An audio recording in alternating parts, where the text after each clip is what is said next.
आणि कसं आहे माहिती, गीता ही गोष्ट ना, किंवा लोकांना काय वाटतं की माझा हा अध्याय पाठ आहे, माझा तो अध्याय पाठ आहे, ही अध्याय पाठांतराची गोष्ट नाहीये. हा ग्रंथ अनुभवाचा आहे आणि हा ग्रंथ अंमलात आणण्याचा आहे. त्याच्यामुळे पाठ करून तो अंमलात नाही आणता येणार आहे.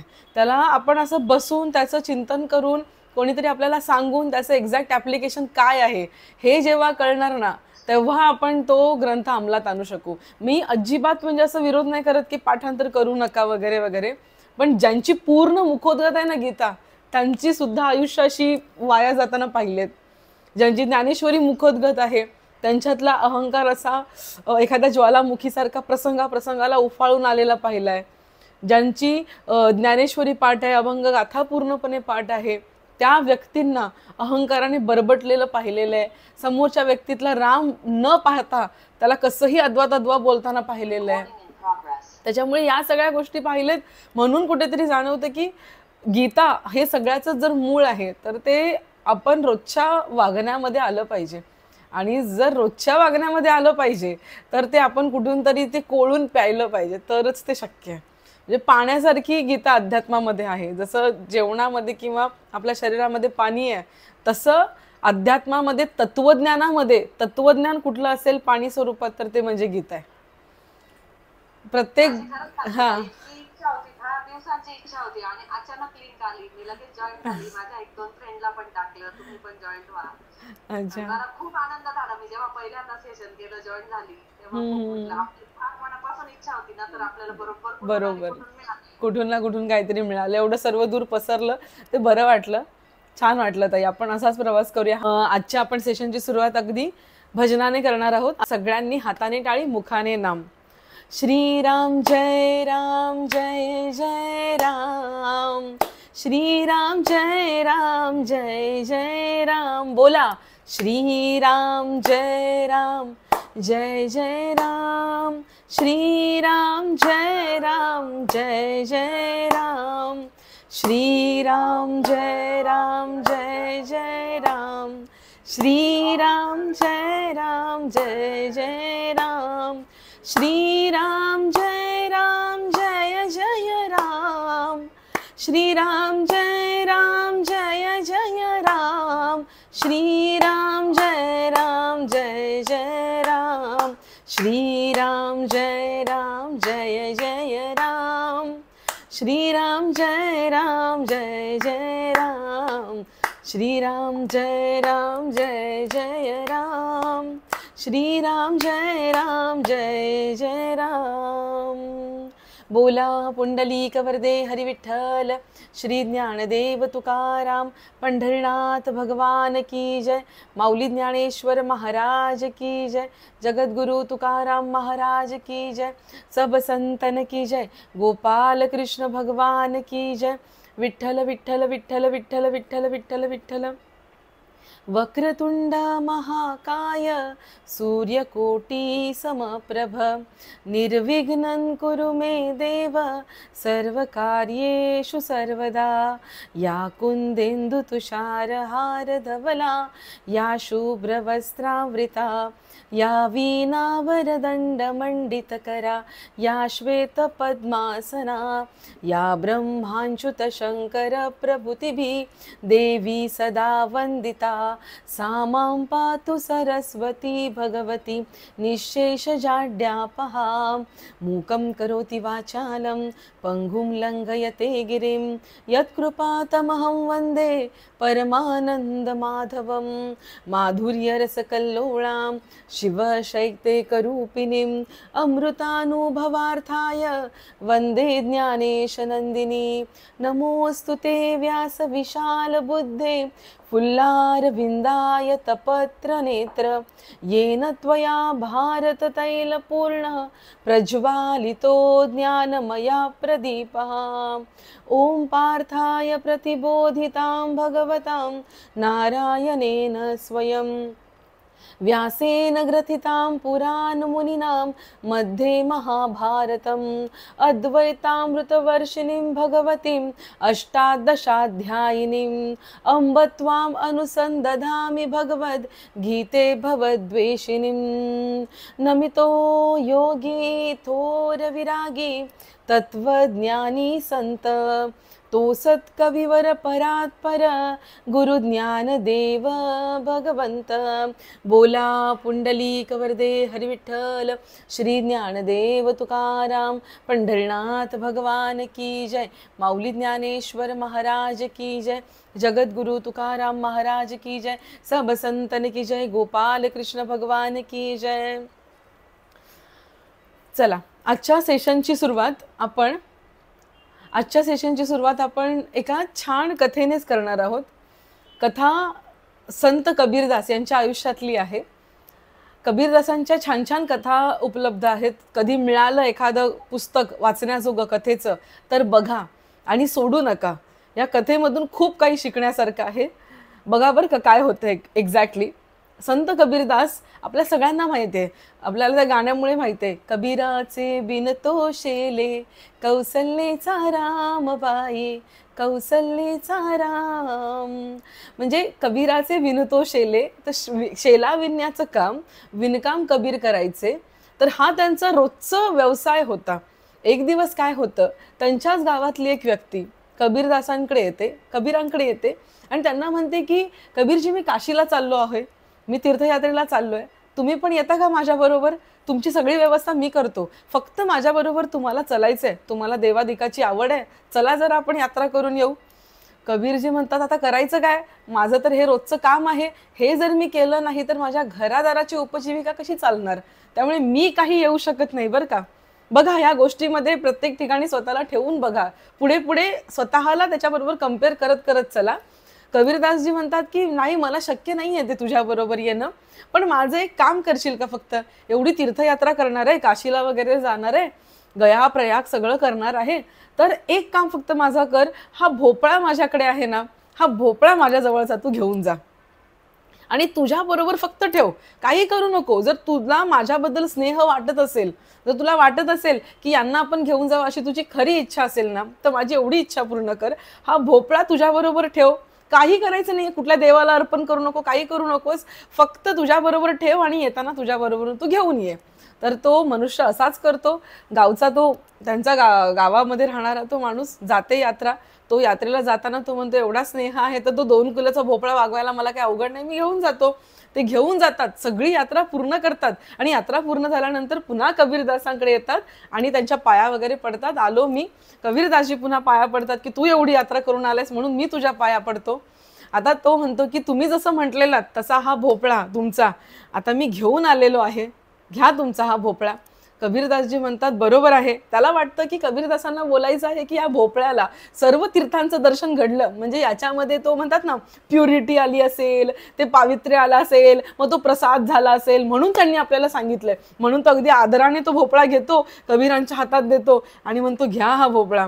कबीर म्हणतात बरं झालं तू आणलास। ते नीट बघतात, भोपळ्यामध्ये जास्त काही फरक नसतो पडलेला असतो, थोडासा भोपळा सुकलेला असतो। तर एवढे दिवस तो बाहेर सगळीकडे फिरतोय, साधी वनस्पती फळ आहे ते थोडंसं असं सुकलेलं असतं। कबीर म्हणतात की इथून असंच जायचं नाही, आता आलायस ना तू, तर या भोपळ्याची भाजी आपण दोघांनी मिळून खायची आणि मगच तू इथून जायचंस। तो म्हणतो ठीक आहे। आता कबीरजी महाराज त्यांच्या पत्नींना सांगतात की या भोपळ्याची भाजी बनव, तशा प्रकारे भाजी बनवण्यात येते आणि त्याला वाढण्यात येते। दोघं बसतात जेवायला भोपळ्याची भाजी खायला। जशी ती भाजी तो मनुष्य तोंडात घालतो तशी ती त्याला कडवट लागते, अगदी असं वाटतं की थुकून टाकावी, ती इतकी कडू लागते त्याला। कबीरदासजींना म्हणतो की अहो किती कडू भाजी आहे, हा प्रसाद वगैरे सगळ्या गोष्टी ठीक आहे, पण एवढी कडू भाजी खायची आता? कबीरजी म्हणतात बस रे, भाजी खायला देणं हे फक्त निमित्त होतं, भोपळा फक्त निमित्त होतं। भोपळ्याचा गुणधर्म दाखवल्याशिवाय राहणार नाही। काही दिवस भोपळा ठेवला की तो आपोआप कडू होणार आहे, जरी तो तीर्थयात्रेला गेला तरी तो कडूच होणार आहे।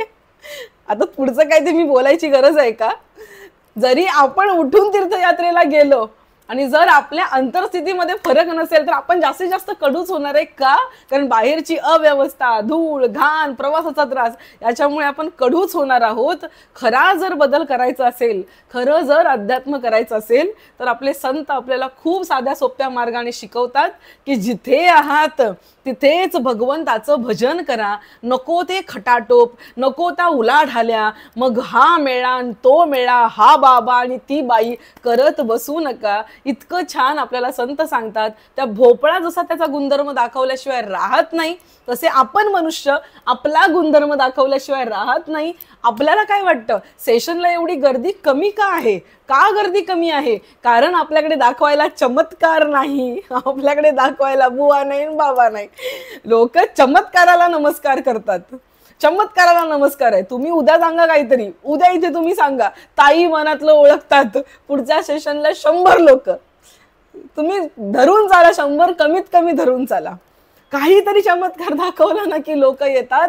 पण संत ओरडून ओरडून हेच सांगतात, चमत्कार म्हणजे अध्यात्म नाही, चमत्कार म्हणजे अध्यात्म नाही. तुम्ही मला सांगा, आता एवढे सगळे छान बुवा बाबा भेटतायत एकमेकांना, किंवा ज्ञानेश्वर माऊली यांना सुद्धा रिद्धी सिद्धी मिळाल्या, रिद्धी सिद्धी प्राप्त आहेत. ज्या व्यक्तीला तो परमानंद प्राप्त आहे, जे ब्रह्म प्राप्त आहे, ज्या व्यक्तीने चालविली जड भिंती, हरली चांगयाची भ्रांती, एवढं सगळं सगळं केलं ज्या व्यक्तीने मेलेल्या माणसाला उठवून बसवलं, आणि नुसतं बसवलं नाही तर एवढं ज्ञानी केलं की ज्ञानेश्वरी त्यांनी सांगावी आणि त्याने ती लिहून घ्यावी. ते सच्चिदानंद बाबा एवढे सगळे ज्ञानेश्वर माऊली एवढे चमत्कार करतात.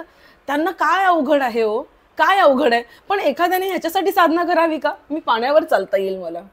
एखाद्याने ह्याच्यासाठी साधना करावी का? मी असं हातातून फूल निर्माण करू शकेन. एखाद्याने ह्याच्यासाठी साधना करावी का की माझ्या घरामधलं जेवण कधीच संपणार नाही. हे विषय काही साधना करण्यासारखे आहेत का? एवढी साधना करावी आणि काही हे मिळवावं का? ज्ञानेश्वर माऊलींनी नेहमी रिद्धी सिद्धींना कमी लेखलेलं आहे. ते म्हणतात रिद्धी सिद्धी आमच्यासाठी गौण आहेत, आम्हाला त्याच्या पलीकडचं प्राप्त झालेलं आहे. गीतेमध्ये एकूण 4 जण आहेत, बरोबर? गीतेमध्ये एकूण 4 जण आहेत. एक आहे धृतराष्ट्र, बरोबर, दुसरा आहे संजय, तिसरा आहे अर्जुन आणि चौथे आहेत भगवान श्रीकृष्ण. जेव्हा आपण प्रकृतीची भाषा बोलतो आहोत, प्रकृतीबद्दल बोलत आहोत, ज्याप्रमाणे तो भोपळा एवढं मोठं तीर्थयात्रेचं कौशल्य करून आला तरी त्याने स्वतःचा प्रकृती धर्म सोडला नाही, अगदी त्याप्रमाणे आपली सुद्धा काही ना काहीतरी प्रकृती आहे. जसं आपण गेल्या वेळेस बोललो तसं सत्व, रज आणि तम हे एक प्रकृती धर्म आहेत आणि त्याच्या पलीकडे आपल्याला पोचायचं आहे. सात्विक गुणाचा, आधी तामसिक गुणाचं घेऊया. तामसिक गुणाचा कोण आहे? धृतराष्ट्र. रजोगुणाचा कोण आहे? अर्जुन. सात्विक गुणाचा कोण आहे? बघा बरं का, विचार करा ह्याच्यावरती. सात्विक गुणाचा कोण आहे? संजय. आणि या 3ही गुणांच्या पलीकडे कोण आहेत? भगवान श्रीकृष्ण. भगवान श्रीकृष्ण.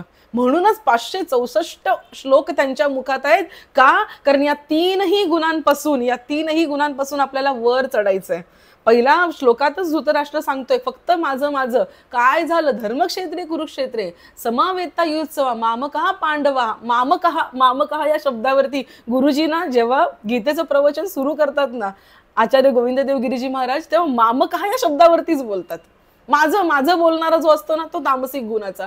असा तामसिक गुणाचा, मग रजोगुणाचा अर्जुन, आणि त्याच्यानंतर सगळ्यात शांतपणे बसलेला आहे, भगवंताचं दर्शन घेतो आहे, सगळं काही अलिप्त राहून बघतो आहे. धृतराष्ट्र आहे तो काही समजून घेत नाही तरी तो सांगण्याचा प्रयत्न करतोय, तो म्हणजे संजय, सात्विक गुणाचा संजय. आणि या सगळ्यांना बाहेर नेणारे ते म्हणजे भगवान श्रीकृष्ण. आपल्याला सुद्धा प्रकृती धर्माच्या पलीकडे नेऊ इच्छितात. आपल्याला सुद्धा सांगतात, भाविको बघा, खूप मर्म आहे. पूजा करणं काही मोठी गोष्ट नाहीये. पूजा करणं मोठी गोष्ट नाहीये. दुर्योधनाने, मी तुम्हाला कदाचित सांगितलंही असेल की ज्यावेळेस पांडवांनी अश्वमेघ यज्ञ केला, त्याच्यानंतर एवढं सगळं जिंकून घेतलं, त्याच्यानंतर दुर्योधनाने विष्णू याग केला. कारण त्याला त्याच्या शकुनी मामाने सांगितलं की आता तू विष्णू याग कर, ह्याच्या पलीकडचा काही यज्ञ नसतो, पण तो साक्षात विष्णूंनाच प्रसन्न करून घे ना. तेव्हा त्यांना माहिती नव्हतं कृष्ण म्हणजे विष्णू आहे. त्याने विष्णू याग केला. जरासंधाने मोठे मोठे यज्ञ केले, रावणाने एवढे मोठे मोठे यज्ञ केले. एवढंच कशाला, जेवढ्या मोठ्या मोठ्या आसामी तुम्हाला दिसतात ना, आपल्याला दिसतात ना, ते सगळेजण भगवत भक्त होते. पण तरी सुद्धा काय मर्म आहे. म्हणून रावणाचा वध करण्यासाठी रामाला यावं लागतं. आजही इतिहासाच्या पानावरती रावणाला विलन म्हणून बघितलं जातं.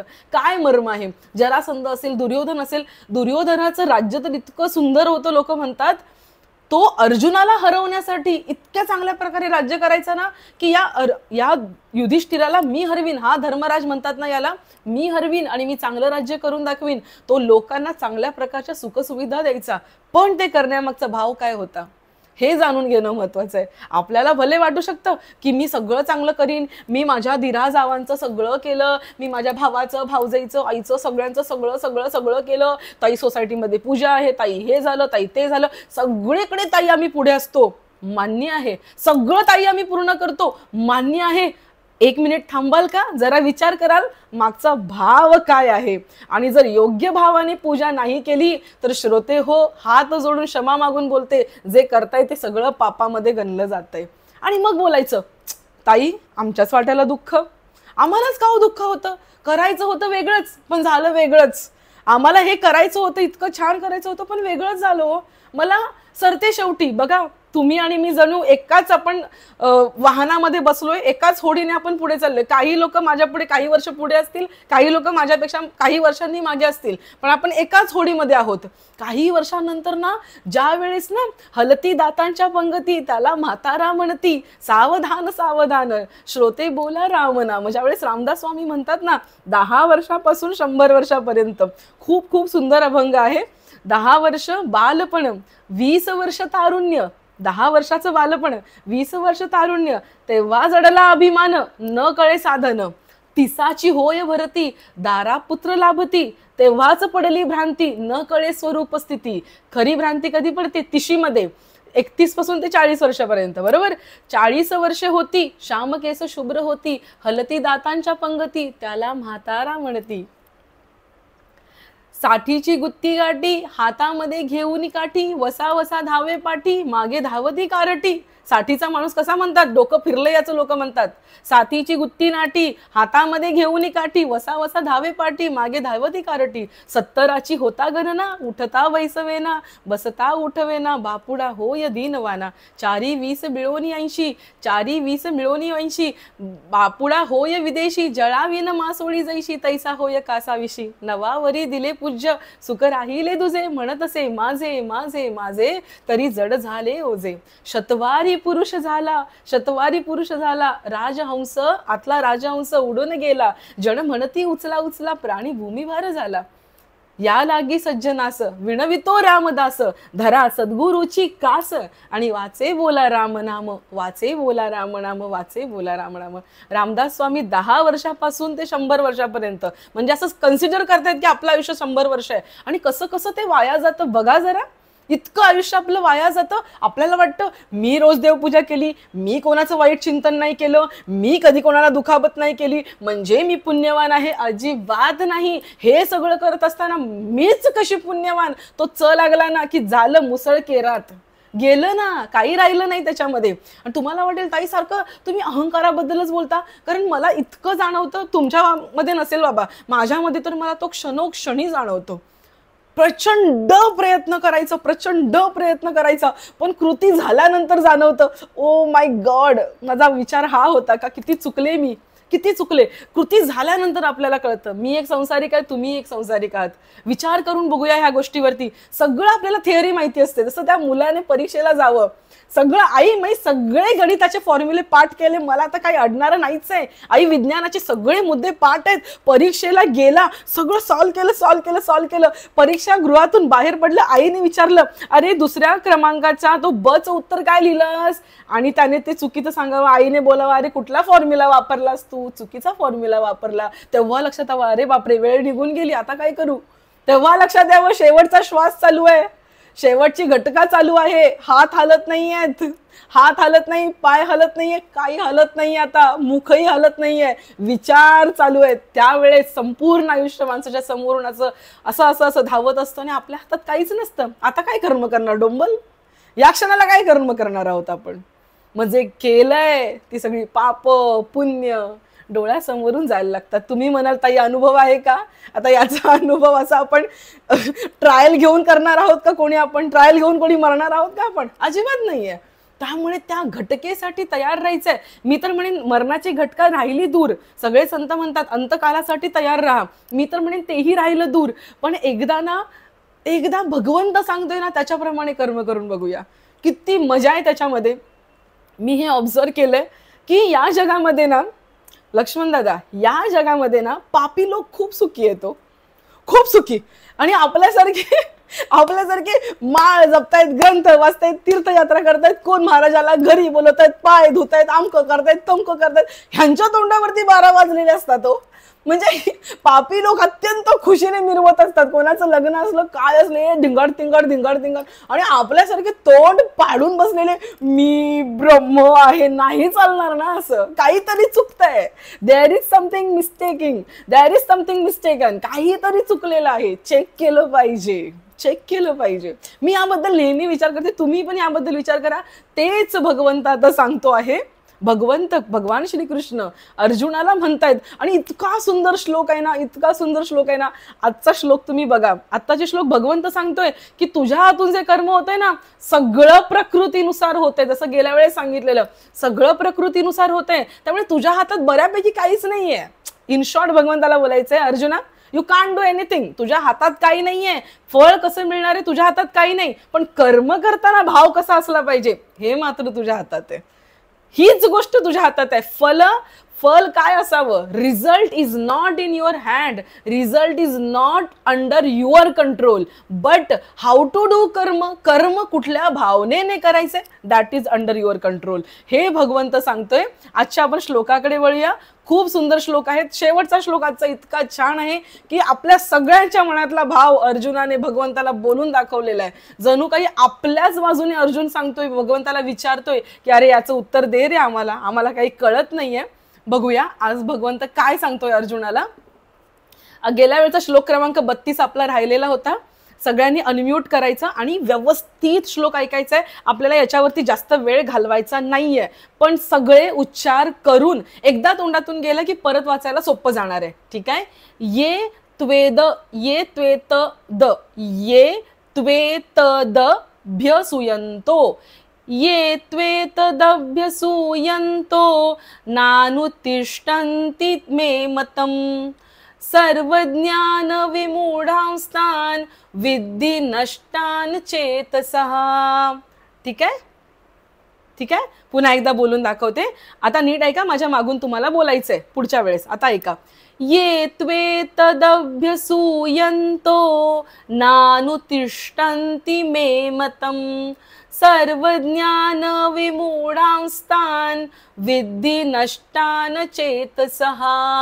माझ्या मागून बोला. ये त्वेतदभ्यसूयन्तो नानुतिष्ठन्ति मे मतम्.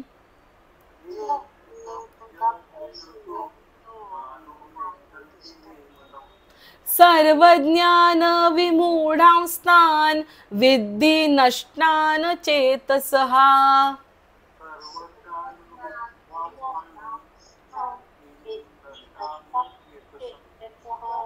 Very good. याचा अर्थ असा आहे की परंतु जे मानव माझ्यावर दोषारोप करून माझ्या या मतानुसार वागत नाहीत त्या मूर्खांना तू सर्व ज्ञानांना मुकलेला किंवा नष्ट झालेलाच असा समज.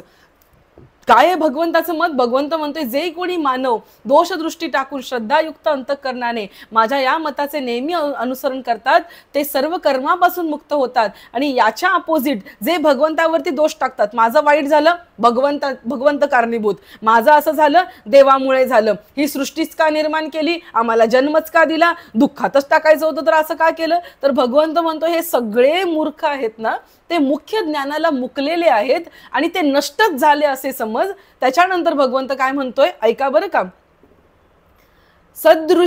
सदृशै चेष्टते स्वस्याः. सदृशै तो शचा वरचा अनुस्वार सदृशै. चेष्टते श षटकोनातला जीभ वरती जाऊ द्या. सदृशै चेष्टते स्वस्या. आता त्याच्या वरचा विसर्ग आहे, त्याच्यानंतर प आहे. मग प फ क आणि ख असेल तर काय करायचंय, विसर्ग अर्धाच बोलायचंय. जर पुढे प नसता, ठीक आहे, तर आपण काय बोललो असतो, स्वस्याहा असं बोललो असतो. स्वस्याहा, पण पुढे प आहे म्हणून कसं बोलणार, स्वस्या. स्वस्या, श्वास बाहेर सोडायचा, एवढीच क्लुप्ती आहे त्याच्या मागे. सदृशै चेष्टते स्वस्या प्रकृतेर ज्ञानवानपी. आता ज्ञाच्या वरचा रफार तो आधी र बोलून घ्यायचा आहे, प्रकृतेर, तो रफार प्रकृतेर, मग ज्ञानवानपी. आलं लक्षात? पुढचा रफार आधीच र बोलून घ्यायचा आणि मग पुढचा शब्द बोलायचा. प्रकृतेर ज्ञानवानपी, ठीक आहे. प्रकृतैयात्नि भूतानि, प्रकृतैयात्नि भूतानि निग्रह, पुढे क आहे, निग्रह किंग किंग. आता शंख, किंग करिष्यती. शंख कसा बोलतो आपण, शंख, तसा कच्या पुढे त्या अनुस्वारानंतर क आहे ना, क ख, म्हणून किंग, किंग करिष्यती. आणि रीची पहिली वेलांटी म्हणून पटकन बोलायचं. श परत षटकोणातला म्हणून जीभ टाळूकडे. प्रकृत्यान्ति भूतानि निग्रह किं करिष्यति. ओके, आता माझ्या मागून बोला, एकदा वाचून दाखवते फक्त मी. सदृशैं चेष्टते स्वस्या प्रकृतेर्ज्ञानवानपि प्रकृत्यात्नि भूतानि निग्रह किं करिष्यति. ओके, माझ्या मागून बोला.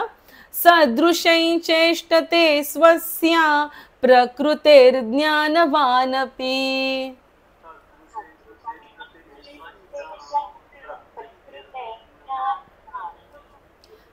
प्रकृत्यात्नि भूतानि निग्रह किं करिष्यति.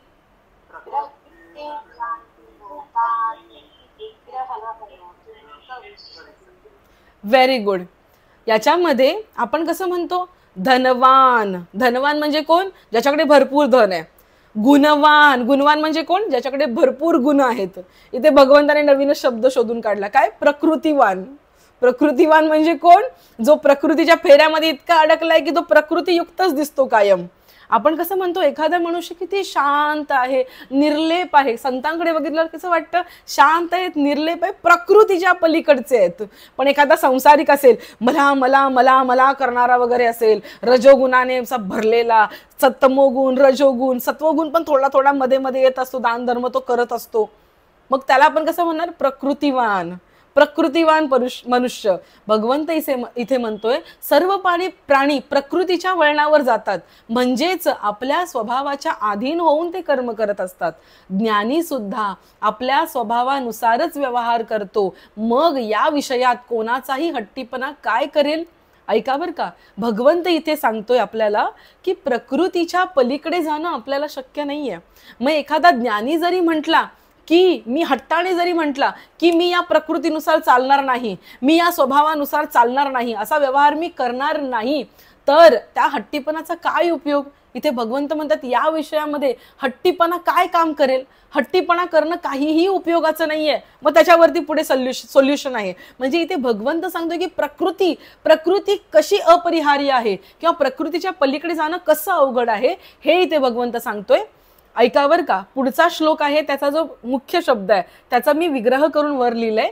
इंद्रियस्य इंद्रियस्य, इंद्रियस्य इंद्रियस्य, तो ई आहे ना, त्याला वरती मात्रा म्हणून दिले. इंद्रियस्य इंद्रियस्यार्थे. आता पूर्ण शब्द ऐका. इंद्रियस्य इंद्रियस्यार्थे, इंद्रियस्य इंद्रियस्यार्थे. वरचं वाचा फक्त. इंद्रियस्य इंद्रियस्यार्थे. ओके, इंद्रियस्य इंद्रियस्यार्थे रागद्वेषौ व्यवस्थितौ. इंद्रियस्य इंद्रियस्यार्थे रागद्वेषौ व्यवस्थितौ तयोर्न वशमा गच्छे. तयोर्न वशमा गच्छे, थोडं थांबायचंय. वशमा गच्छे तौ, तयोर्न वशमा गच्छेतौ, वशमा गच्छेतौ, वशमा गच्छेतौ. ह्यस्य, ह्यस्य, हस्य नाहीये, य मध्ये, ह्यस्य परिपंथिनौ. 2-3 वेळा बोला. आता मी बोलते तर माझ्या बरोबर बोला तुम्ही. तयोर्न वशमा गच्छेतौ, तयोर्न वशमागच्छेतौ ह्यस्य ह्यस्य परिपन्थिनौ परिपन्थिनौ परिपन्थिनौ परिपन्थिनौ. ओके. इंद्रियस्येन्द्रियस्यार्थे रागद्वेषौ व्यवस्थितौ तयोर्न वशमागच्छेत् तौ ह्यस्य परिपन्थिनौ. ठीक आहे. माझ्या मागून बोला. थोडं अवघड वाटेल पण शांततेने कॉन्सन्ट्रेशनने बोला, मोठ्या आवाजात बोला. इंद्रियस्येन्द्रियस्यार्थे रागद्वेषौ व्यवस्थितौ. बोला.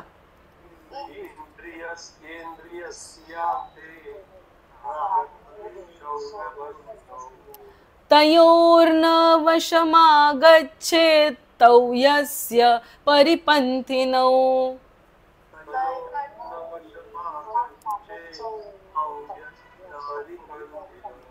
Very good. न चुकता बोलला. तर प्रत्येक इंद्रियाचे इंद्रियांच्या विषयात राग व द्वेष लपलेले असतात.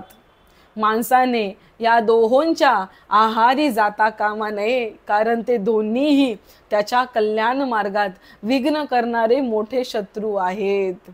आपल्यासारख्या तरुण मंडळींना भगवंताने सांगावं, अर्जुनासारख्या तरुणाला भगवंताने सांगावं, अरे प्रत्येक जो इंद्रिय आहे ना, साधीशी गोष्ट आहे, प्रत्येक इंद्रियाचा काही ना काहीतरी विषय आहे.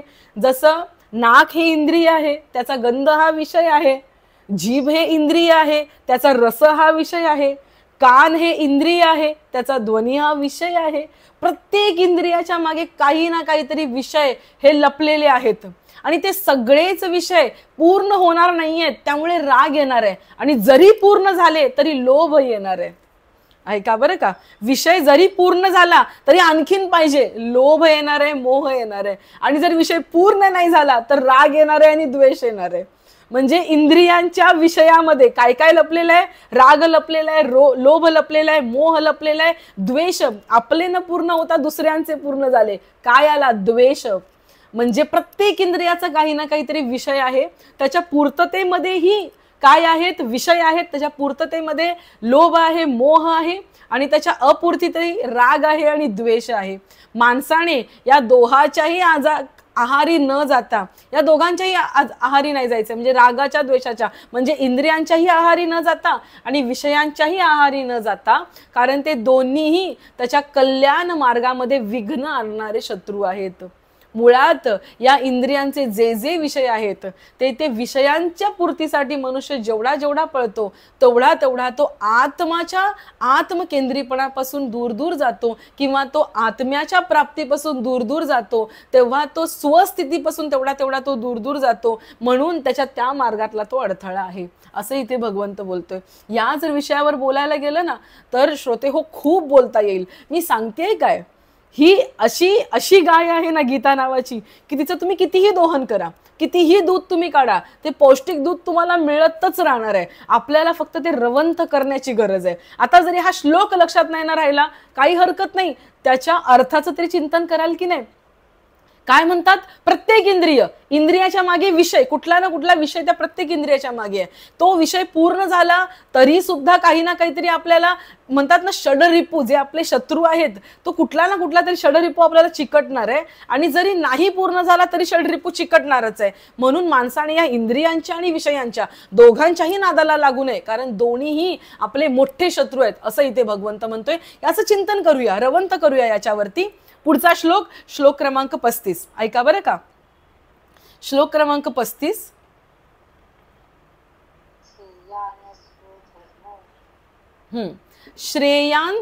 श्रेयान स्वधर्मो, श्रेयान न मोडा, तिथे न थांबा, न वरती पाय मोडा त्याचा. श्रेयान स्वधर्मो विगुण. आता नच्या वरचा पुढचा विसर्ग परत पुढे प आहे, म्हणून पूर्ण बोलायचा नाहीये, श्वास बाहेर सोडायचा आणि थांबायचं. श्रेयान स्वधर्मो विगुण परधर्मात स्वनुष्ठितात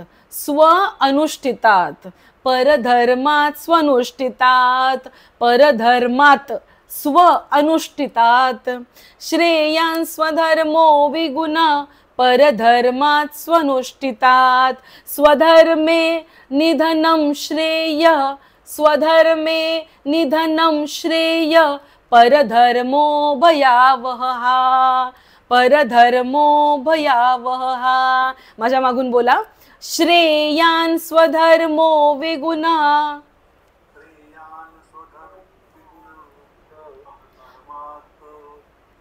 व्हेरी गुड, व्हेरी गुड. श्रेयान स्वधर्मो विगुण परधर्मात् स्वनुष्ठितात.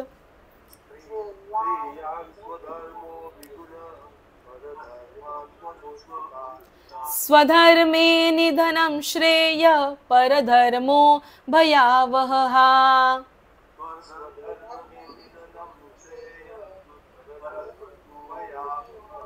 याचा अर्थही सांगण्याची गरज नाहीये. भगवंत म्हणतोय परधर्मो भयावह.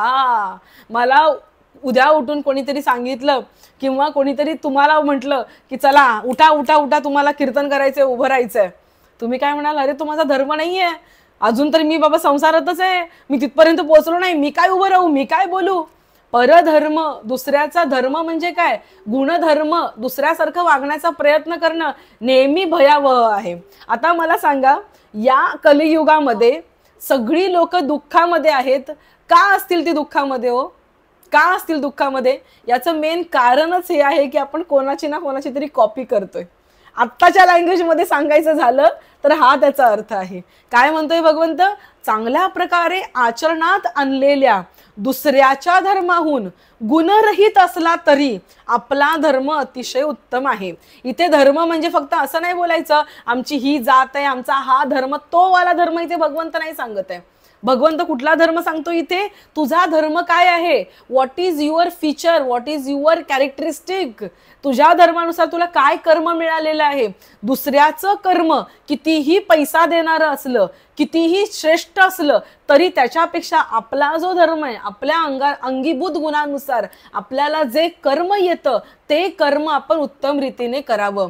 आपल्या धर्मात तर मरणेही कल्याणकारक आहे, पण दुसऱ्याचा धर्म हा नेहमी भयदायक आहे.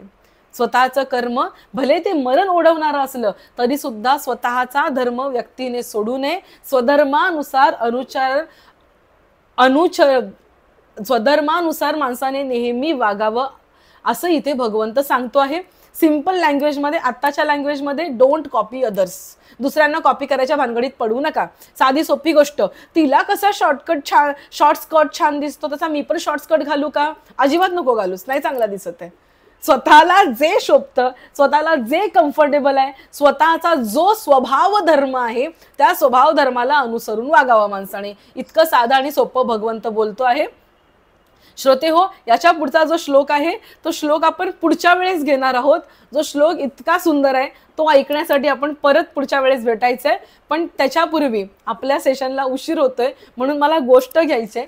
ऍक्च्युली आजचा अभंग पण फार सुंदर आहे हरिपाठाचा. मी तो संपूर्ण अभंगाचं विश्लेषण करणार नाही. का? कारण तो अभंग थोडासा अवघड जातो समजायला, म्हणून विश्लेषण पूर्ण नाही करत आहे.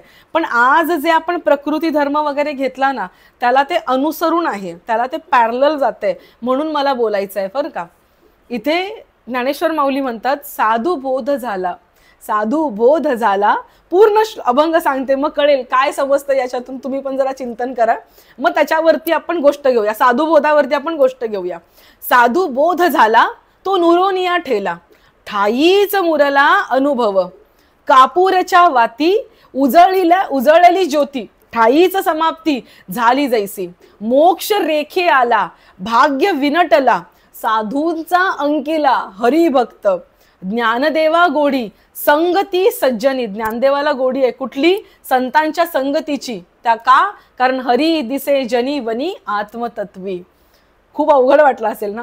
साधू बोध झाला तो नुरोनिया ठेला, ठाईच मुरला अनुभव. घाबरू नका, याच्यावरती आपण बोलणार आहोत. या साधू बोधावरती फक्त बोलायचं आहे आजच्या आपण गोष्टीमध्ये. साधू बोध म्हणजे काय?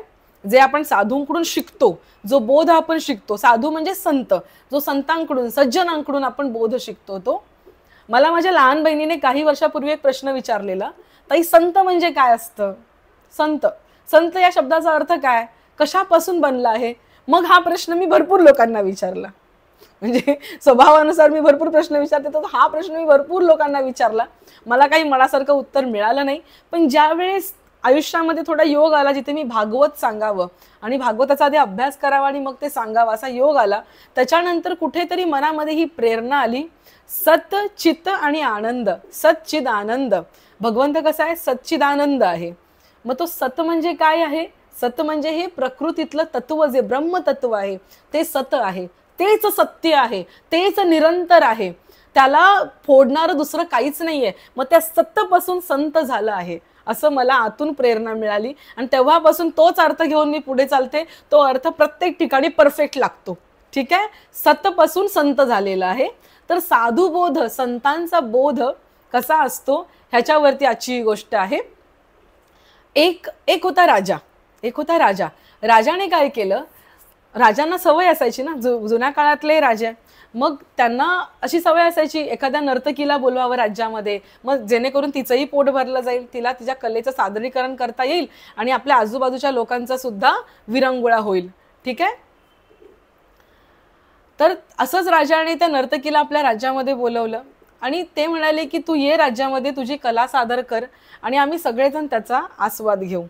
असं तिला बोलवलं आणि राजाने काय केलं, स्वतःच्या गुरूंना सुद्धा बोलवलं. गुरु जे होते ते अरण्यामध्ये वगैरे राहायचे, त्यांना म्हणले तुम्ही पण या जरा आणि तुम्ही पण थोडंसं एन्जॉय करा ना. मग असं म्हणत म्हणत राजाची फॅमिली, मग त्याचे ते गुरु सगळेजण बसले.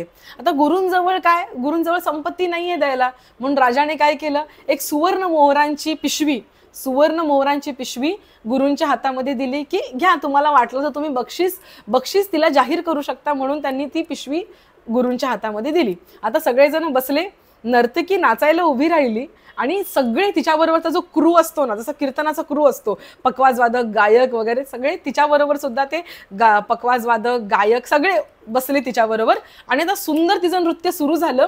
आता असा प्लॅन होता की रात्रभर नर्तकी नाचणार आहे. ठीक आहे, तर तिने नृत्य सुरू केलं, बराच वेळ नाचून झालं. यांना कशी अपेक्षा असते माहितीये की कोणीतरी आपल्यावरती संपत्ती लुटवावी, प्रत्येक नर्तकीला ती अपेक्षा असते. तिची पण अपेक्षा होती की यांनी संपत्ती लुटवावी, पण खूप वेळ नाचल्यानंतर सुद्धा तिच्यावरती कोणीच संपत्ती लुटवत नव्हतं. मग तो जो पकवाजवादक होता ना, त्याला थोडं वाईट वाटलं. तो विचार करायला लागला, अरे एवढी मेहनत करते, इथली सगळी लोक कंजूस आहेत की काय, कोणीच तिला संपत्ती देत नाहीये, कोणी असे पैसे उधळत नाहीये, काहीच होत नाहीये. शेवटी विचार करून ना त्या पकवाजवादकाला थोडी डुलकी लागायची वेळ आली बरं का. कंटाळा आला, रात्रीचा प्रहर आहे, कंटाळा आला, किती वेळ ती नाचणार, सगळेजण वा करतायत नुसते, कोणी पैसेच देत नाहीये. आता त्याची डुलकी लागणार म्हणून त्याच्या हातातला जो पकवाज होता थोडासा ताल चुकायला लागला. आता नाचताना हिच्या हे लक्षात यायला लागलं की याचा ताल चुकतोय आणि ती सुद्धा उदास आहे की कोणी काहीच देत नाही, नुसती नाचते. मग शेवटी ती एक छान अशी 4 वाक्य बोलते, जेणेकरून पकवाज वादकाला सिग्नल जाईल, त्या वादकाला सिग्नल जाईल की झोपू नकोस, थांब अजून, आता एवढी रात्र गेली, थोडीशी रात्र बाकी आहे. म्हणून ती म्हणते कि बहू गई थोड़ी रही, पल गई बीत, बहू गई थोड़ी रही, पल गई बीत, एक पल के कारण मौका नहीं जाए बीत, एक पल के कारण मौका नहीं जाए बीत. ती नाचता बोलायला लागली, बहू गई थोड़ी रही, पल गई बीत, एक पल के कारण मौका नहीं जाए बीत. म्हणजे तुझा वाजवतानाच्या एका चुकीमुळे हा एवढी मोठी संधी आपल्या हातून जायला नको. जसं ती बोलते तसं त्या गुरूंना काहीतरी वाटतं. गुरु उठतात, म्हणतात वा वा वा, आणि ते स्वतःच्या हातातली सुवर्ण मुद्रांची अशी ती पुडकी असते ती उचलतात आणि तिला देतात, घे, वा वा वा वा. तिला एकदम भारी वाटायला लागतं, वा छान आपल्याला मिळालं. ती पुन्हा एकदा 4-5 गिरक्या घेते आणि ती पुन्हा बोलते. तिला वाटतं हे बोलल्याने छान वाटतंय लोकांना. बहू गई थोडी रही, पल गई बीत, एक पल के कारण मौका न जाए बीत. पुन्हा एकदा ती बोलते. तेवढ्यात राजाची मुलगी बसलेली असते. तिला काय वाटतं, ती गळ्यातला 9 लाखांचा हार, 9 लाखा हार काढते आणि तिच्या अंगावरती भिरकावते, वा वा वा, आणि अशी भिरकावून देते. आता त्या नर्तकीला छान वाटायला लागतं. ती आणखीन 4-5 गिरक्या घेते आणि पुन्हा ती तोच दोहा बोलते. आता त्याच्यानंतर राजाच्या मुलाला काहीतरी भारी वाटतं. राजा बघतोय हे काय चाललंय नक्की. राजाच्या मुलाला काहीतरी वाटतं, त्याच्या गळ्यामध्ये मोत्यांचे हार असतात, तो ते सगळे काढतो आणि तिच्यावरती भिरकावून देतो. वा वा वा. आता राजा मात्र चिंतेत पडतो. तो म्हणतो थांबवा, हे नृत्यच थांबवा सगळ्यांनी. जर असं चालायला लागलं ना की दरबारातले सगळेजण स्वतःची संपत्ती लुटवत जातील. या दोह्यामध्ये नक्कीच काही ना काहीतरी आहे, या दोह्यामध्ये काही ना काहीतरी लपलेलं आहे. ते सगळ्यांना थांबायला लावतात. गुरुजी म्हणतात थांब, थांबवू नकोस, तिला बोलू दे, तिला गाऊ दे, तिला नाचू दे. अहो पण का का. गुरुजी म्हणतात अरे काय सांगू, या एका वाक्याने माझ्या मनामध्ये प्रकाश पडला. अरे मी एवढे दिवस साधना करतोय, तू मला बोलवलंस म्हणून मी या नर्तकीचा नाच बघायला इकडे आलो. मी नर्तकीचा नाच बघायला एवढं आयुष्यभर साधना केली, पण या एका क्षणासाठी मी स्वतःचं आयुष्य साधना पणाला लावली मी इकडे येऊन. म्हणजे माझी चुकी झालेली आहे. तिने मला भानावर आणलं. आज ही नर्तकी माझ्यासाठी गुरु झालेली आहे, म्हणून मी तिला या सुवर्ण मुद्रा दिल्या. राजाजी म्हणतात बापरे, म्हणजे तुमचं असं झालं. आता ते मुलीकडे बघतात की तुला काय झालं, तू का तुझा हार काढून दिला. ती म्हणते अहो बाबा, तुम्हाला काय सांगू, माझं एवढं वय झालंय तरी तुम्ही माझ्या लग्नाबद्दल बोलत नाही आहात. अहो माझं अफेअर झालं ना त्या माहुता बरोबर, आणि आज रात्रीच मी पळून जाणार होती. पण जसं हिचं वाक्य ऐकलं, बहू गई थोडी रही पलपल गई बीत, एका क्षणाच्या मोहासाठी तू तुझ्या हातातली संधी गमावू नको, म्हणून मी राजकन्या आहे. माझ्या कर्तव्याची जाणीव मला या वाक्याने करून दिली. हिचं ऐकून राजा म्हणतो अरे ह्या दोघांच्या गोष्टी झाल्या, तुला काय झालं. राजकुमार म्हणतो अहो तुमचं एवढं वय झालं, आता मी औरंगजेबासारखं करायचं का. मी काय करायचं, तुम्ही काही संन्यासच घेईनात. मी आजच रात्री ठरवलेलं, या नृत्यानंतर तुमचा गेम करायचा आणि राज्य मिळवायचं. पण या नर्तकीच्या वचनावरून मला जाग आली. अरे बहू गई थोडी रही, एवढं वय झालंय, आता थोडंच राहिलंय यांचं. पलपल गई बीत, एक पल के कारण मोका ना जाए बीत, एका क्षणामुळे तू तुझी संधी गमावू नकोस. आता राजा म्हणतो तुम्ही एवढे सगळेजण सगळं बोलताय, मला त्याच्या पण डोक्यामध्ये प्रकाश पडतो. तो म्हणतो माझ्या मुलीचं मी लग्न लावून देतो, तुझ्या हातामध्ये राज्यकारभार देतो, आणि माझ्या गुरूंबरोबर मी निघून का जात नाही. म्हणून राजा सुद्धा सज्ज होतो. तोही नर्तकीच्या पाया पडतो की तुझ्या वचनामुळे आज मला सुद्धा साधुबोध झाला. नर्तकी म्हणते खरंच आहे, बहू गई थोडी रही, माझं सगळं आयुष्य गेलं, तारुण्य किती दिवस आहे, किती दिवस लोकांना मी लुभावणारी वाटणार आहे. विचार करा, आपण सुद्धा यावरती विचार केला पाहिजे. म्हाताऱ्या लोकांना ना जरा जवळून बघायचं असतं. का आपलं म्हातारपण त्याच्यामध्ये डोकावून बघायचं असतं. का बरं. बघा ती त्वचा चुरगळलेली असते, त्याचा तुम्ही असं करू नका, उपेक्षा करायची नाही आपल्याला. त्यातून समजून घ्यायचंय खूप सुंदर दिसणारी त्वचा, किती पण मॉइश्चरायझर लावा, एक दिवस गळणार आहे. हे सगळं शरीर ताठच, आपण म्हणतो ताठ मानेने आम्ही चालणार आहे. किती दिवस चालणार, कधीतरी हातामध्ये काठी येणार आहे.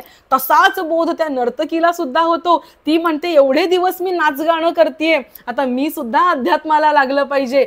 हे ऐकल्यानंतर तबला वादक म्हणतो मी तरी काय इथे बसून करतोय, मी पण गुरुजींबरोबर येणार. आता आजच्या या कथेचा काय तात्पर्य आहे. या कथेमधून जसं त्या नर्तकीच्या, बोलणारी कोण होती, नर्तकी, पण तिचं एक वचन सगळ्यांनी आपापल्या अनुभवाला, आपापल्या प्रसंगाला लावून घेतलं आणि प्रत्येकाच्या आयुष्याचा कायापालट झाला. अगदी त्याप्रमाणे आपण सुद्धा आपल्या आयुष्यामध्ये या बोधावरून एक वचन घ्यायचंय, बहुबीती थोडी रही पलपल गई बीत. सुरू केलेलं सेशन 7:30 वाजता, 8:30 वाजले, परत येणार नाहीयेत. आणि ज्यांचे गेले ना त्यांचे सुद्धा परत येणार नाहीयेत. आम्ही युट्यूबला ऐकू ताईंचं प्रवचन, काही फायदा नाहीये. म्हणजे फायदा नाही इन द सेन्स युट्यूबला जाऊ नका असातला अर्थ नाही.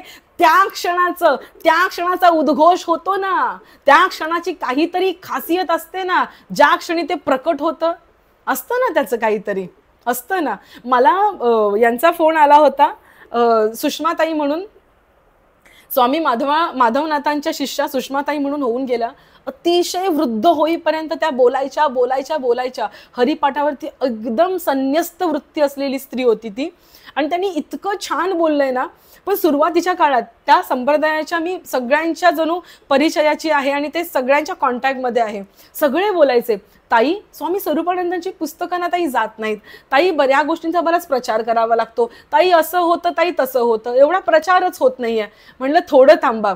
आणि हो म्हणता म्हणता ताईंच्या युट्यूब चॅनलला 20,000 सबस्क्रायबर झाले. काल परवाच त्यांच्या ज्या सेविका आहेत, किंवा आता ताई नाहीये, सुषमा ताई नाही आहेत आता, पण त्यांचंच काम पुढे, ग्रंथांचं काम पुढे पाहणाऱ्या ज्या शैलाताई आहेत त्यांच्यावर बोलणं झालं. त्यांना मी एकच म्हटलं की ज्या क्षणी जो उद्घोष केला जातो ना, बोललं जातं ना, ज्या कळकळीने ते बोललं जातं ना, ती कळकळ ऐकायला भले कमी लोक असतील, पण त्या क्षणामधली ती ऊर्जा, त्या क्षणामधली ती उर्मी या युनिव्हर्स मधून कधीच वाया जात नाही. कुठे ना कुठेतरी ती झिरपली जाते. आपल्याला काय वाटतं, ज्ञानेश्वर माऊलींचा प्रचार केला म्हणून ज्ञानेश्वर माऊली आहेत? अजिबात नाही. त्यांच्या मनातली करुणा, त्यांच्या मनातली भावना इतकी दृढ होती, एखादा बॉम्ब फुटावा आणि त्यातले जे काही अणु रेणू सगळे बाहेर पडतात ना, ते कुठेच वाया जात नाही, कुठे ना कुठेतरी ते युटिलाइज होतात. अगदी त्याप्रमाणे आपल्या मनातली जी भावना असते ना, आपल्याला वाटतं कुठे नाही, माझ्या मनातलं मनातच राहतंय, अजिबात नाही, वातावरणात प्रसारित होतंय, आपल्या वागणुकीतून दिसतंय. एवढंच नाही, त्या लहरी वातावरणात जात आहेत, युनिव्हर्समध्ये जात आहेत. अगदी त्याप्रमाणे आता जे काही या क्षणी बोललं जात आहे ना, ही मनातली भावना, ही कळकळ कुठेही जाणार नाही, ना माझी बोलण्याची ना तुमची अटेंड करण्याची. या सगळ्या गोष्टी कुठे ना कुठेतरी यूज होणार आहेत. ज्याप्रमाणे शरीरात हीट असावी आणि ती हीट कुठून ना कुठून तरी बाहेर पडावी, एक तर शौचावाटे बाहेर पडावी, एक तर स्किन वाटे बाहेर पडावी, एक तर तोंडावाटे बाहेर पडावी, एक तर डोक्यावाटे बाहेर पडावी. अगदी त्याप्रमाणे शब्दांमधली ऊर्जा, शक्ती कधीच वाया जात नाही. बहुबीती थोडी रही, पल पल जाई बीत, एक पल के कारण मोकान जाए बीत. लक्षात घ्या, एका क्षणामुळे आपण चुकीचंही वागता कामा नये. त्या एका चुकीच्या क्षणामुळे तुका म्हणे थोडे आहे, अवघी उर्मीस आहे. तुकाराम महाराज म्हणतात, थोडंच आहे, आलेली उर्मी सहन कर. ड्रिंक करावंसं वाटतं, पुरुषांना ड्रिंक करावंसं वाटतं. आय एम फिलिंग लाईक संध्याकाळची वेळ झाली आहे. मी बघते लोक असे घरात बसतात. आता लोक गुत्त्यावर जात नाहीत, आता लोक घरातच घेऊन येतात. फ्रीज असतात, फ्रीजमध्ये ठेवतात आणि घेऊन बसतात ना घरामध्ये. मुलाबाळांचाही विचार करत नाही, डायरेक्ट बसतात. थोडी उर्मीस आहे, तुका म्हणे थोडे आहे. थोडी उर्मी सहन कर, त्या क्षणापुरती उर्मी सहन कर. संध्याकाळची कातर वेळ खूप बेकार असते. बघितली तर बेकार आहे, बघितली तर चांगली आहे. तीच कातर वेळ शुभम करोती म्हणायला लावते आणि तीच कातर वेळ आपल्याला घाण ठिकाणी सुद्धा घेऊन जाते. थोडी उर्मी सहन कर, त्या एका क्षणाला सहन कर, त्या एका क्षणाचं व्यसन सहन कर, एका क्षणाचं दुष्कृत्य सहन कर, एका क्षणाची वासना सहन कर, एका क्षणाचं व्यसन सहन कर. आपलं सगळं पुढे चांगलं होणार आहे. त्या एका क्षणाला फक्त मनाला मारायचंय आपल्याला, फक्त तो एक क्षण. हेच या गोष्टीमध्ये आपल्याला शिकायला मिळतं.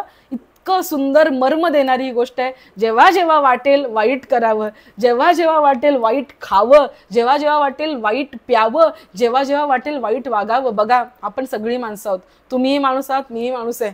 आपल्याला ना जर खूप राग आला ना, ऑफिसमध्ये गेले, काहीच गोष्ट मनासारखी नाही झाली, खरं शपथ सांगते, अनेक गोष्टी मनाच्या विरुद्धच झाल्या. चांगलं करायला, माझा अनुभव सांगते, चांगलं करायला गेली, लोकांनी वाईट अर्थ काढला. मग ही मीटिंग तुझ्यामुळेच फेल झाली. अक्षरशः तोंडावरती येऊन बोललं, ठीक आहे, इतकं कसं तरी वाटत होतं, असं वाटत होतं मी काय करू आणि काय नको. काही नाही, शांत झाले. आजचा हरिपाठाचा अभंग कुठला घ्यायचाय? थोडी उर्मीस आहे, तुका म्हणे थोडे. असं वाटतं की फेकून द्यावं सगळं, भिंतीवर डोकं आपटून घ्यावं, एखाद्याला मारावं. काय करू आणि काय नको वाटतं. होतं त्या क्षणाचा समोरच्याला बोलावंसं वाटतं, काय म्हणतो माझी चुके, मूर्ख आहेस का काय तू, असं बोलावंसं वाटतं. थांब जरा, थांब, थोडं थांबा. ते जर बोललो आपण तर काय किंमत राहिली? अरे कीर्तनकार आहे, राग आवरत नाही, झालं मुसळ केरात माझं नाही, म्हणतील माऊलींची भक्त ना, हे असं वागतात. म्हणून उर्मी साहिली पाहिजे. वाटणार मनात वाटणार. आणि जे म्हणतात ना मनात वाटत नाहीत, ते सगळं खोटं बोलतात. लिहून घ्या कुठेतरी, सगळे खोटं बोलतात. अरे तुकाराम महाराजांचा मुलगा गेला तर तुकाराम महाराज धाय मोकलून रडले. का रडू नये? संसारातल्या सुखाने मी कंपेअर नाही करत आहे, सुख दुःखांनी आपण व्यथित होणं म्हणजेच आपण माणूस आहोत ना. तो भोपळा जरी तीर्थयात्रेला गेला आणि माणूस तीर्थयात्रेला गेला, फरक आहे ना. भोपळ्याला ऑप्शन नाहीये उद्धाराचा, माणसाला ऑप्शन आहे उद्धाराचा, माणसाला ऑप्शन आहे कर्म करण्याचा. हा फरक आहे आपल्यातला. म्हणून प्रत्येक क्षणी ज्या वेळेस जे कर्म करावंसं वाटतं, तोडफोड करावीशी वाटते, माणसांना बोलावंसं वाटतं, मारावंसं वाटतं, घाण खावंसं वाटतं, कुठेतरी निघून जावंसं वाटतं, तर प्रत्येक क्षणाला ही गोष्ट आठवा आणि शांत राहा. सो तुम्हाला कोणाला काही बोलायचंय का या गोष्टीबद्दल? थोडी उर्मिस आहे तुका म्हणे थोडे आहे, एवढं तरी वचन लक्षात ठेवा. हा बोला. कोणीतरी चॅटवर टाकलंय. हा ताई बोला, अर्चना ताई बोला.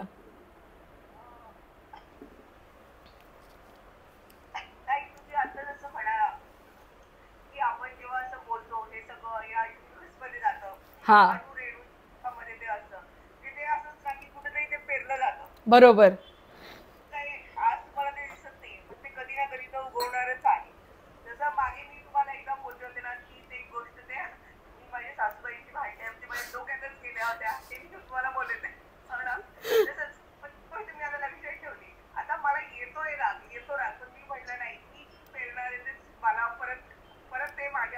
बरोबर.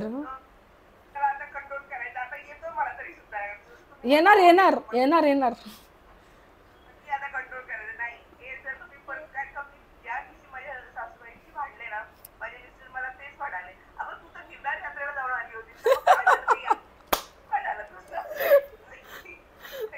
बरोबर बरोबर. मला आता सारखं बोललं जातं घरामध्ये, मी काही चुकीचं वागले की अरे तू 15,000 पायऱ्या चढून आलीस का, काय झालं ते 15,000 पायऱ्या चढून? बरोबर होणार नाही तर मग ते 15,000 पायऱ्या गेल्या असं. बरोबर बरोबर. तरी सारखं बोललं ते खरंच एक छान असतं. ते बोलल्यामुळे मला ते सतत लक्षात राहतं. नाही नुसतं तीर्थयात्रा करून उपयोग नाही. आपण जोपर्यंत आपलं आचरण नाही बदलणार आहोत ना, काही उपयोग, शून्य उपयोग आहे त्या सगळ्या. बरोबर. कुठेतरी हे वाक्य लिहून ठेवा. थोडी उर्मिस आहे, मग उर्मी चांगली असेल किंवा वाईट असेल, थोडी उर्मिस आहे तुका म्हणे थोडे आहे. बघा तुमच्या किती फरक पडतोय आपल्या आयुष्यामध्ये. माझ्या पडतोय हळूहळू, तुमच्याही पडेल हळूहळू, सगळ्यांच्या पडणार आहे आपण. हा बोला. थोडी उर्मिस आहे तुका म्हणे थोडे आहे. मी याचा पूर्ण अभंग पण तुम्हाला देण्याचा प्रयत्न करते, आपल्या ग्रुपवरती टाकते, आहे लिहिलेला, टाकते मी. उर्मी सहन करायची, आलेली उर्मी सहन करायची. तुका म्हणे थोडे आहे, बस. अजून कोणाला काय बोलायचंय? बोला बोला. पब्लिक मध्ये स्वतःचे धिंदोळे काढले ना की आपण एकदम मोकळे होतो. आणि कसं होतं माहितीये, आध्यात्मिक माणसांचं काय होतं, मनामध्ये गिल्ट घेऊन चालतात. अरे माझ्याकडून हे चुकलं, माझ्याकडून हे चुकलं, असं नाहीये. आपण जेव्हा म्हणतो आपण माफ केलं पाहिजे सगळ्यांना, तर सगळ्यांबरोबरच आपण स्वतःलाही माफ केलं पाहिजे. इट्स ओके, चुकी होऊ शकते, नो प्रॉब्लेम. टेन्शन इल्ले, टेन्शन घ्यायचं नाही, अजिबात टेन्शन घेऊ नका. आपण माणूस आहोत, आपल्याकडून चुकी होणार. ज्ञानेश्वर माऊली समोर बसायचं, त्यांची झोळी खूप मोठी आहे, सगळ्या चुका माऊलींच्या झोळीत टाकायच्या. हे घ्या तुमच्या चुका तुम्हाला, आणि मला काहीतरी चांगलं द्या. एकदम लहान मुलासारखं त्यांच्या समोर गडगडायचं आपण. इतकं सोपं आणि साधं वर्म आहे. मग त्यासाठी गीतेमध्ये कृष्ण हेच सांगतोय, सगळी कर्म मला अर्पण करून टाक. पण आपण फार शहाणे असतो, चांगली चांगली आपल्याला ठेवतो आणि चुकीची वाईट घाणेरडी अशी देवाला म्हणतो हे घे तुझ्या पदरात. तिथे पण आपण बेंडलपणा करतो.